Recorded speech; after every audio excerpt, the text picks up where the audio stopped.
Este año te subieron el sueldo un 3%. El año pasado también fue un 3%. Y el anterior. No es una coincidencia, es una política. Mientras tanto, la inflación ese mismo año fue del 6%. Los beneficios de tu empresa crecieron en 12%. Y tu poder adquisitivo real lleva 3 años cayendo. El 3% no es lo que te mereces. Es lo mínimo que necesitan darte para que no te vayas. El número no sale de una evaluación de tu rendimiento. Sale de una reunión de presupuestos en la que tú no estabas. El Departamento de Recursos Humanos tiene una banda salarial, una horquilla de incremento anual para cada categoría profesional. Normalmente entre el 2% y el 4%. Tú recibes el punto medio, el 3%. No porque hayas hecho un trabajo excepcional, sino porque es suficiente para que el sistema prediga que te quedarás. Si te dieran menos, buscarías otra cosa. Si te dieran más, estarían pagando de más por algo que pueden conseguir más barato. El 3% es la solución óptima al problema de retenerte al menor coste posible. El 3% nominal no es el 3% real. Si la inflación es del 5%, un aumento del 3% es una bajada de sueldo del 2%. Solo que nadie te lo presenta así. Te presentan un número positivo, un incremento, una mejora. Y tú lo celebras, o al menos lo aceptas, porque el número es más grande que cero. Pero el poder adquisitivo no funciona con números nominales. Funciona con números reales. Y el número real puede ser negativo, aunque el nominal sea positivo. En España, entre 2021 y 2023, la inflación acumulada superó el 15%. Un trabajador que recibió un 3% anual durante esos 3 años perdió aproximadamente un 6% de su poder adquisitivo en ese periodo, sin que nadie le bajara el sueldo, sin que nadie firmara nada. El sistema no necesita quitarte dinero para que tengas menos, solo necesita darte menos de lo que la vida cuesta más cada año. Las empresas tienen algo que se llama masa salarial, el total de lo que pagan en sueldos. Ese número tiene un presupuesto anual y ese presupuesto tiene un crecimiento máximo permitido. Cuando la empresa decide cuánto sube cada persona, no está evaluando cuánto vales. Está distribuyendo un presupuesto fijo entre el mayor número de personas posible. Si tú recibes más, alguien recibe menos.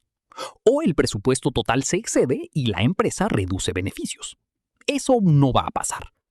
Así que el sistema de incrementos tiene una función muy concreta: minimizar el coste de retención de cada empleado, diferenciando lo suficiente para que los mejores no se vayan en masa. Lo que significa que el que negocia recibe más del presupuesto y el que no negocia recibe menos para financiar al que sí lo hace. El 3% estándar existe porque hay suficiente gente que lo acepta sin preguntar. Imagina que entras a una empresa con 30.000 euros anuales. Con un 3% anual durante 10 años, acabas cobrando 40.317 euros. Si en ese mismo periodo hubieras negociado 2 subidas del 15%, estarías cobrando 56.750 euros. La diferencia entre el que negocia y el que no negocia, en 10 años, en el mismo puesto, con el mismo rendimiento, más de 16.000 euros anuales. No en total, anuales. Y esa diferencia se acumula, porque el salario base del que negoció es más alto. Sus futuros incrementos del 3% parten de una base mayor. La baicha no para de crecer. El 3% no es solo un número. Es un contrato implícito que el sistema firma contigo sin pedirte permiso. Al aceptarlo, sin negociar, estás comunicando algo al sistema. Le estás diciendo que ese número es suficiente, que no tienes otras opciones, que puedes ser retenido por ese coste. Y el sistema lo registra y lo aplica el año siguiente y el siguiente. El problema no es el 3%. El problema es que el 3% se convierte en el precio de tu conformidad. Y una vez que el sistema sabe ese precio, nunca pagará más, a menos que le obligues a recalcular.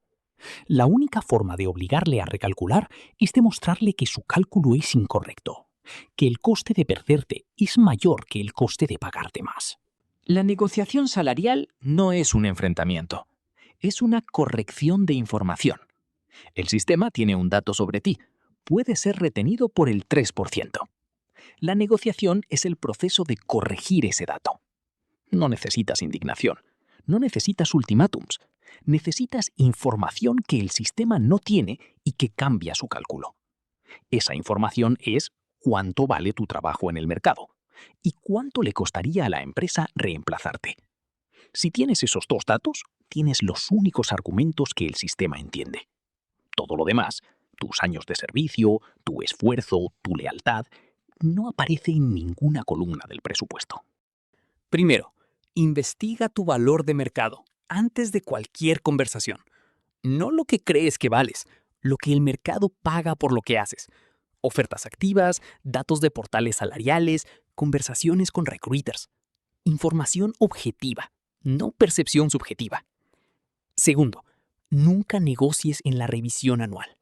El presupuesto ya está cerrado cuando te sientas en esa reunión. Negocia 3 meses antes, cuando el presupuesto todavía se está construyendo. Tercero, usa ofertas externas como ancla, no como amenaza. He recibido una oferta por X. No es mi intención irme, pero necesito entender si hay espacio para acercar mi compensación a ese nivel. No es un ultimátum, es información que corrige el cálculo del sistema. Cuarto, negocia con frecuencia, no cada 10 años. Cada vez que tu valor de mercado o tu posición en la empresa cambia significativamente. La brecha entre lo que vales y lo que cobras no se cierra sola, crece. El 3% es la respuesta del sistema a una pregunta que nunca te hizo. ¿Cuánto necesito darte para que no te vayas? Y si nunca le has dado otra respuesta, el sistema seguirá haciendo la misma pregunta y dándose la misma respuesta. El salario no es un reconocimiento, es una negociación que o haces tú o hace el sistema por ti. Y cuando el sistema negocia por ti, siempre gana. Ellos cuentan con que no lo sepas. Yo cuento contigo.